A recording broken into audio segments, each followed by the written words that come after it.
परीक्षित ने प्रश्न किया है, म्रियमाणस्य किं कर्तव्यम्।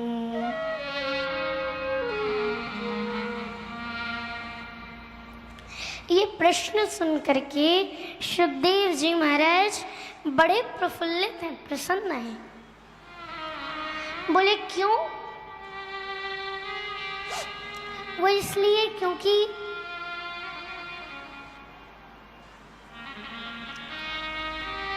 श्री शुकदेव जी महाराज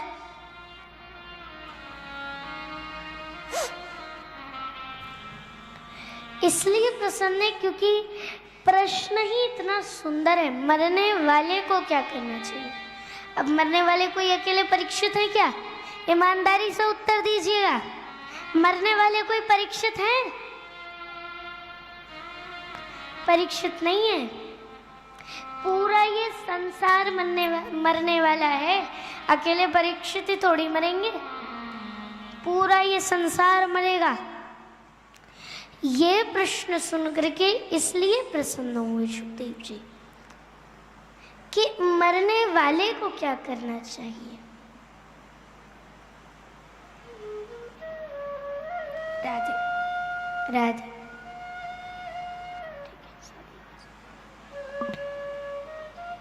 मैया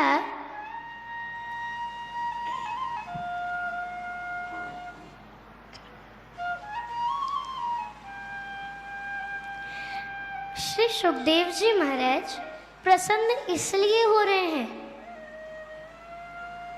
क्योंकि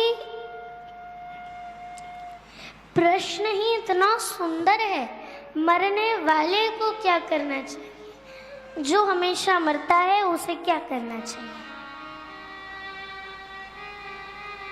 अब मरने वाले कोई अकेले परीक्षित थे? नहीं, मरना तो इस पूरे संसार को है, पूरे चराचर को। अब 7 दिन में ही सब मरेंगे, क्योंकि जीवन में वही 7 दिन ही तो होते हैं, वही 7 दिन तो होते हैं जीवन में। कोई 8वां 9वां दिन अलग से आता है क्या आपकी मृत्यु के लिए? नहीं, वही 7 दिन रहते हैं। उन्हीं 7 दिनों में सबको मरना है।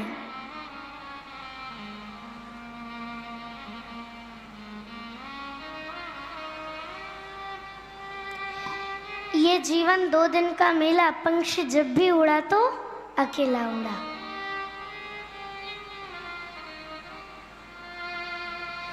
मैया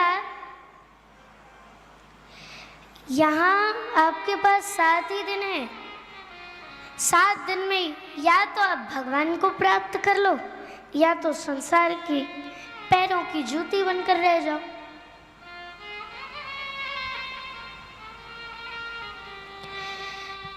पूर्व समय में हमने ऐसा संतों से सुना है कि सतयुग में मनुष्य की आयु 1 लाख वर्ष की होती है और उनकी लंबाई 21 हाथ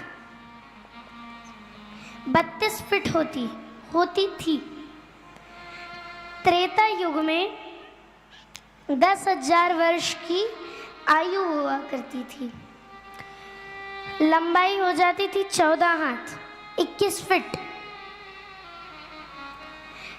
त्रेता के बाद जब कलयुग द्वापर आया, तब द्वापर में लोगों की उम्र 1000 वर्ष हो गई और लंबाई 7 हाथ 11 फीट। और कलयुग में लोगों की आयु मात्र 100 वर्ष रह गई और लंबाई 5.5 फीट। लंबाई सिर्फ इतनी ही रह गई है, इससे ज्यादा कोई लंबा नहीं हो सकता इस संसार में, कलयुग में। अच्छा चलिए, हम जितने दिन भी जीते हैं उतने दिन में करते क्या हैं? करते क्या हैं? 100 वर्ष में से 50 वर्ष हम सोने में निकाल देते हैं, क्योंकि 12 घंटे की रात्रि 12 घंटे का दिन, 12 घंटे हम काम करते हैं, 12 घंटे सोते हैं, तो 50 वर्ष तो हमने सोने में ही निकाल दिए। 50 वर्ष बचे हमारे जीवन में, उसमें भी कुछ समय श्रीमती जी के लिए, बेटा बेटी के लिए, अधिकतम समय तो हम नौकरी खेती बाड़ी के चक्कर में ही निकाल देते हैं। घर में बैठे भी हैं तो भी टेंशन भरा है दिमाग में। अरे अब फसल कैसी उगेगी, क्या पता भगवान की प्रसन्नता होगी, थोड़ा पानी बरस जाए तो फसल अच्छी हो जाएगी। यही हमारे दिमाग में चलता रहता है। अधिकतम समय तो हम खेती बाड़ी और नौकरी के बारे में सोच सोच के बिता देते हैं। कई बार हम ये सोचने लग जाते हैं कि मेरे बाद मेरा परिवार कौन चलाएगा, मेरा कारोबार कौन चलाएगा। सदैव हम दूसरों के बारे में ही सोचते रहते हैं, कभी खुद के बारे में सोचते ही नहीं है। अरे भाई, कभी थोड़ा खुद के बारे में भी तो सोचो। सुखदेव जी कह रहे हैं, राजन बहुत सुंदर प्रश्न है तुम्हारा, क्योंकि तुम अकेले नहीं मरोगे, ये पूरा संसार मरेगा। ये तुमने व्यक्तिगत प्रश्न नहीं किया है, ये संसार के कल्याण का प्रश्न तुमने किया है राजन।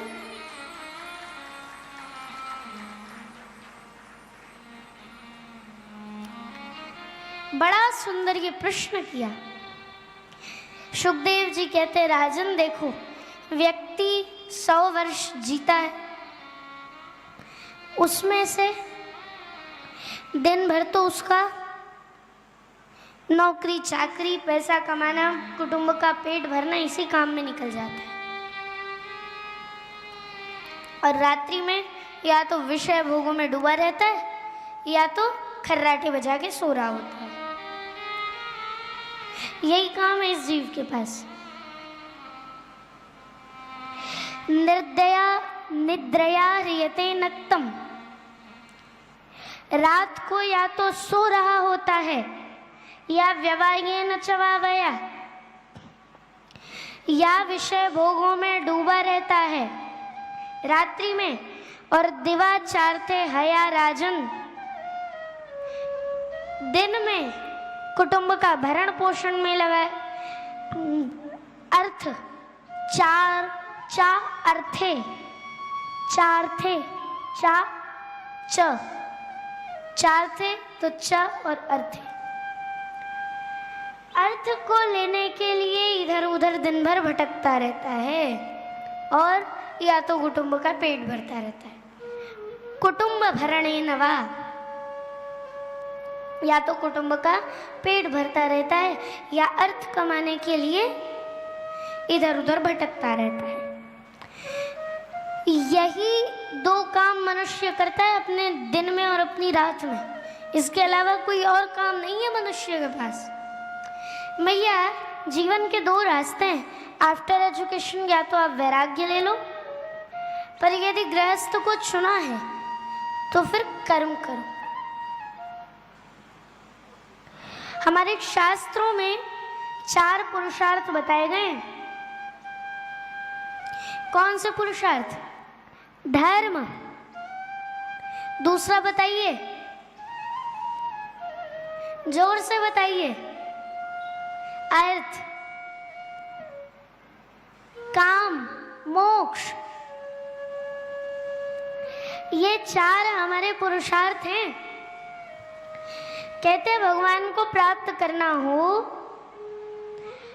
तो अब जैसे हमें बिजली चाहिए, लाइट जलानी है, हमारे घर में तो स्विच है, हम बार बार स्विच चालू बंद करके देखें, लेकिन पावर हाउस से बिजली नहीं आ रही तो लाइट कैसे जलेगी?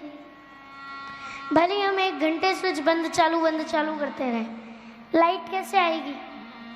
जब पावर हाउस से बिजली आए फिर तो लाइट आएगी। और पता चले हमें लाइट जलानी है, पावर हाउस से बिजली आ रही है लेकिन हम बटन ही नहीं चालू कर रहे हैं, तो कैसे लाइट जलेगी? वैसे ही ये बटन है हमारा पुरुषार्थ और पावर हाउस की बिजली है भगवान की कृपा। इन दोनों का सामंजस्य होना चाहिए। पता चला हम पुरुषार्थ कर ही नहीं रहे, भगवान कृपा बरसा रहे, भाई थोड़ा पुरुषार्थ कर ले तो तेरा कल्याण हो जाए। और पता चला हम खूब पुरुषार्थ कर रहे हैं लेकिन भगवान कृपा बरसा ही नहीं रहे। तो ऐसे नहीं होगा, दोनों का सामंजस्य बिठाना पड़ेगा, तब भगवान आते हैं, तब भगवान मिलते